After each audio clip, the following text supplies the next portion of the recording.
모두를 위한, 모두를 향한 모두의 궁금증 흑 인터뷰. 일제강점기 강제징용 피해자들이 일본 기업을 상대로 소송을 냈죠. 그런데 우리 법원이, 1심 법원이 배상 책임 물을 수 없다면서 판결을 각하했답니다. 판결을 제대로 내리지도 않았어요. 어제 주필에서 판결문 내용 잠시 읽어드렸습니다. 일본 돈으로 한강의 기적을 이뤘다는 판결문에 대해서 여론이 들끓고 있습니다. 판사 탄핵하라는 청원도 올라왔습니다. 피해자 유족들은 한국 판사가 맞는지, 한국 법원 맞냐 이러면서 원통함 금치 못하고 있는데요. 왜 이런 판결이 나왔는지 좀 그 이유에 대해서 알아보겠습니다. 판사 출신 이탄희 더불어민주당 의원, 안녕하세요. 네, 안녕하세요. 이탄희입니다. 네, 잘 지내시는지요? 네, 열심히 의정활동하고 있습니다. 요즘은 무슨 일 때문에 바쁘십니까? 한참 코로나 손실보상 하다가요. 네. 이제 중대재해법 개정 작업하고 있습니다. 네, 빨리 좀 해주세요. 네, 열심히 하겠습니다. 좀 강력하게. 노동자들이 일터에서 그 목숨을 잃는 일은 좀 없어야 될 거 아닙니까? 줄여야 될 거 아닙니까? 그럼요. 예. 3대 멈춤법 바로 만들겠습니다. 알겠습니다. 지난 7일이었습니다. 일제 강제징용 피해자들이 소송을 냈는데 이 소송이 어떤 소송이었는지 조금 설명해 주세요.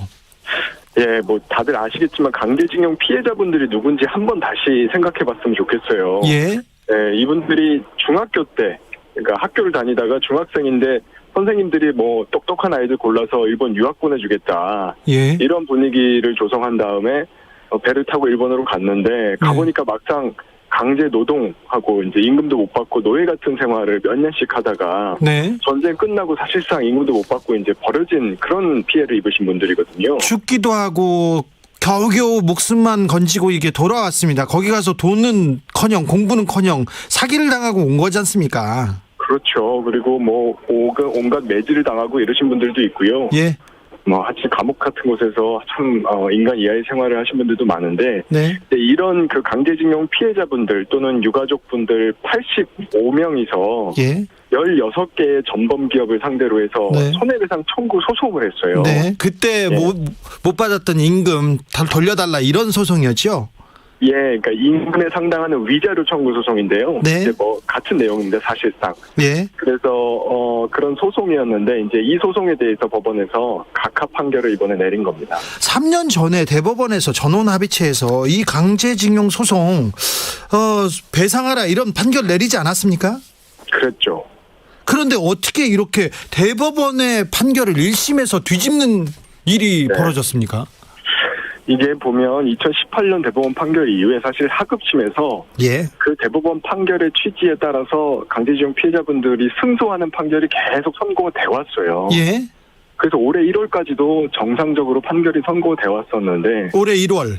그렇죠. 네, 근데 그 이후에 이제 법원 정기 인사가 있었고 예. 그래서 담당 판사가 일부 바뀌었는데 네. 그 바뀐 판사 중에 한 명이 이번에 아주 예상치 못한 돌출 판결을 하게 된 이런 상황입니다. 이 김양호 판사님께서 그 전에도 비슷한 판결을 내리셨죠?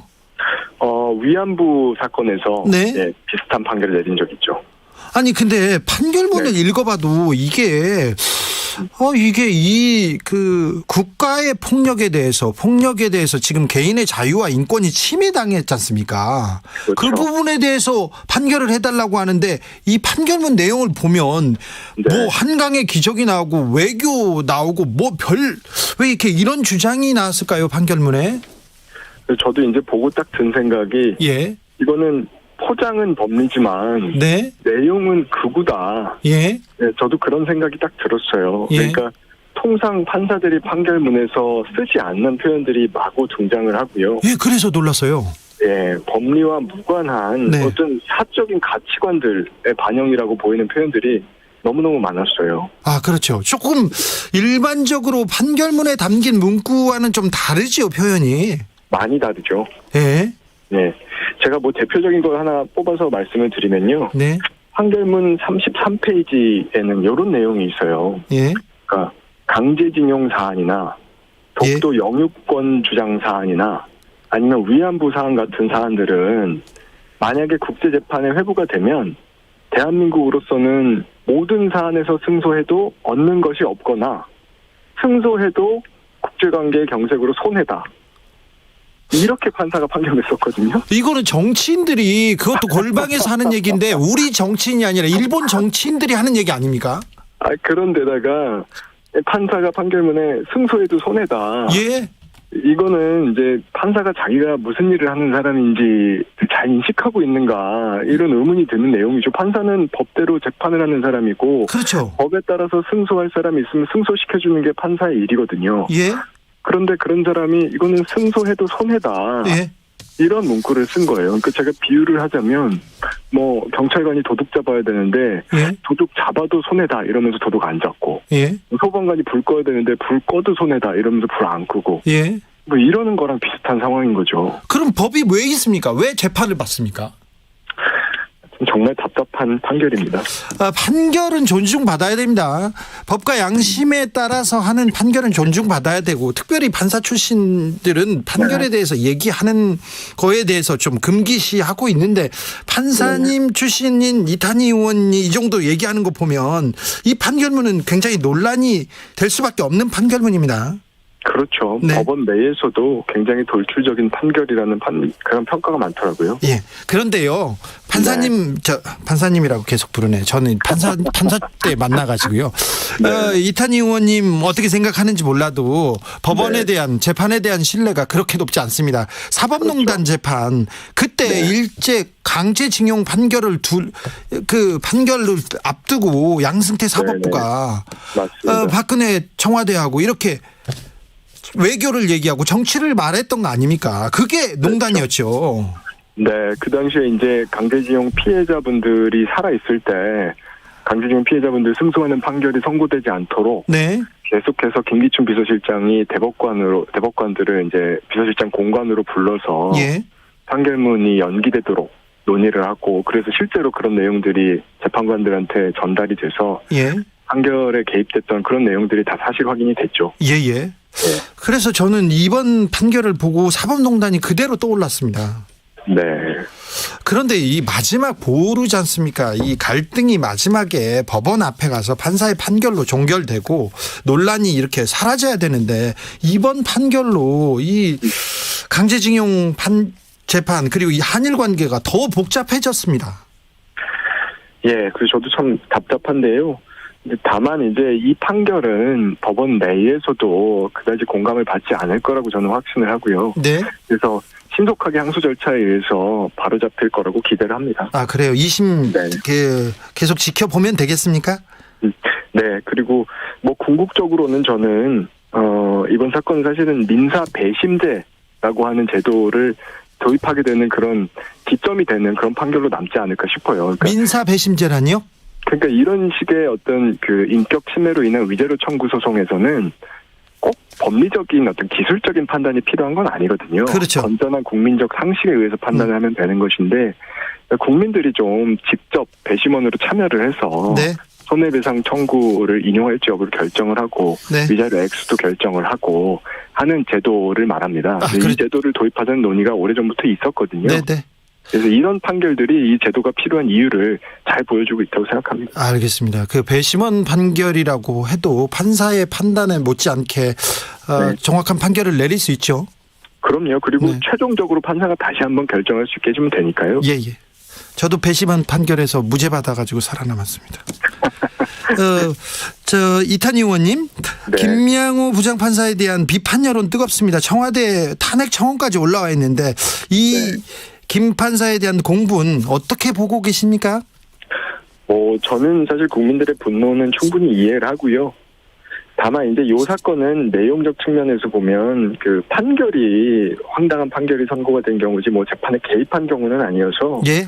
탄핵보다는 저는 빠른 항소 절차로 바로잡는 게 더 낫지 않을까 개인적으로 그런 생각입니다. 알겠습니다. 탄핵보다는 2심에서 어떤 결과가 나오는지 지켜보겠습니다. 의원님 이것도 물어볼게요. 판사 탄핵과 관련해서 헌정사상 최초로 탄핵된 임성근 전 부장판사 이분이 헌법재판소로 이렇게 갔지 않습니까? 들고 갔지 않습니까? 어떻게 돼가고 있습니까? 지금 변론기일이 내일 잡혀서요. 예. 내일 오후 2시에 첫 번째 변론이 열릴 예정입니다. 네. 네. 아무튼 큰 의미가 있습니다만 임 전 부장판사가 지금 현직이 아닌 관계로 네. 탄핵 심판 각하 결정 내려질 것이라는 전망이 있는데요. 이 전망은 네. 어떻게 생각하세요? 저는 사실 이거 핵심이 각하 여부에 있는 건 아니고요. 예. 이 임 전 부장판사의 행위가 위헌이었는지 여부를 네. 확인받는 게 핵심입니다. 그렇죠. 그러니까 위헌이라고 만약에 하면 여러 가지 부수적인 효과들이 있거든요. 예. 이 임 전 부장판사가 공직에 다시 복귀할 수 있느냐 이런 부분들 다시 논의할 수 있고요. 전관 변호사로서 로펌에 가서 천문학적인 수입을 받도록 허용할 거냐 네. 이 부분도 다시 재론할 수 있거든요. 네. 그래서 각하 여부와 무관하게 위헌 확인이 되는지 이 부분에 우리가 집중을 해야 되고요. 나아가서 앞으로 판사들이 재판에 개입하면 안 된다라고 하는 그 행위 기준 예. 이 설치가 되면 충분히 이 판결의 목적은 달성된다. 네. 이렇게 보고 있습니다. 그래서 사법농단 재판이 중요한 거고 어떻게 다시는 정치한테 이게 결탁하거나 굴복하지 않는 그런 사법부가 돼야 되지 않습니까? 그렇죠. 그런데 사법농단 판사님들 중에 네. 양승태 전 대법원장, 임종원 전 차장 그리고 다른 대법관님들 재판은 질질 계속 미뤄지고요. 다른 판사님들은 대형 로펌에 다 취직해가지고 돈 많이 벌고 계시던데요. 그래서 저도 이 임 전 부장판사에 관한 판결에서 예. 행위 기준이 빨리 설치되는 게 필요하다 이 말씀 계속 드리는 거예요. 네. 거기 기준이 있어야 그 기준에 따라서 다른 판사들도 이 행위가 위헌적인 행위였기 때문에 앞으로 변호사로서 활동을 하거나 아니면 공직에 복귀하는 게 안 된다라고 네. 하는 후속 절차가 가능하거든요. 네. 좋은 헌재 결정을 기다립니다. 네. 헌재에서도 좀 현명한 판단이 좀 결정되길 빕니다. 이게 사법부에 대한 신망 그리고 사법부가 바로 서야 우리 국가가 바로 서는데요. 마지막에는 사법부에 우리가 호소하지 않습니까? 판사 탄핵 앞장선 국회의원이다. 굉장한 국회의원이다. 이렇게는 판사님을 이탄희 판사 의원을 알고 있어요. 다 잘 알고 있는데 이거 말고도 지금 가장 공들이고 있는 법안은 뭡니까? 어떤 일에 지금 주력하고 계신지요? 제가 최근에 그 중대재해법 개정안을 발의를 하면서 노동자 목숨값 올리기라고 하는 프로젝트를 하고 있어요. 이게 뭐죠? 이제 산재 사망 사고 계속 뉴스를 접하고 계실 텐데요. 네. 혹시 산재 사망 사고가 발생했을 때 그 안전규제 위반한 업주들이 벌금 얼마 정도 선고받는지 혹시 아세요? 저희 청취자들은 알아요. 저희가 매일 방송을 해가지고 50만 원, 200만 원 막 이렇게 벌금 맞아요. 조금 내고 이렇게 피해 갑니다. 네, 사망자 한 명당 뭐 50만 원, 80만 원 선고된 경우도 있고 예. 평균적으로 한 450만 원 수준이다 이런 이제 통계도 있는데요. 네. 이것 때문에 이제 업주들 입장에서 노동자들 목숨 보호하기 위한 안전장치에 드는 비용보다 예. 그냥 죽도록 방치했을 때 드는 비용이 훨씬 작은 거예요. 목숨값이 안전값보다 훨씬 싸니까 계속 이런 일이 있는 거 아닙니까? 맞습니다. 그래서 정말로 산재 멈춤이라고 하는 것을 달성을 하려고 하면 네. 죽도록 방치했을 때 그 비용을 올려야 됩니다. 어느 정도요?